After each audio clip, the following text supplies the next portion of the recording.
Hello everyone, welcome back to my channel web play explorer.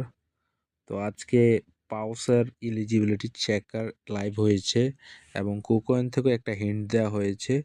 Just আপনি এটা guess করবেন কোন ক্রিপ্টোকারেন্সি কুকয়েনে আসতেছে। তো এটা দেখেই বোঝা যাচ্ছে এটা পাউসের একটা লগো দেওয়া আছে এখানে দেখেন। তো পাউস কুকয়েনে আসবো, এটা অলরেডি অলমোস্ট কনফার্ম। তো এখান পাউসে আপনি এলিজিবিলিটি কীভাবে চেক করবেন, এখানে পাউসে এন্টার করার পর চেক এলিজিবিলিটি এটার উপরে ক্লিক করবেন। ভিজিট ওয়েবসাইট, আপনার ব্রাউজার সিলেক্ট করবেন, দেন আপনাকে ডিরেক্টলি ওদের এই ব্রাউজারে নিয়ে যাবে, ওদের যে ওয়েব পেজ আছে ওইটাতে নিয়ে যাবে। ওইখানে আপনি থ্রি ডট মেনুতে ক্লিক করে ক্লাইম অপশনে ক্লিক করবেন। দেন এখানে আপনি এটা এখনও ওরা চেক করে নাই, এটা চেক করার পরে ওদের ফাইনাল চেকার মেবি আসবে। তো এখানে নেক্সটে ক্লিক করলে এখন পর্যন্ত দেখাবে আপনি এলিজিবল, কংগ্রেচুলেশন দেখাবে। পরবর্তী আপডেটের জন্য অপেক্ষা করুন।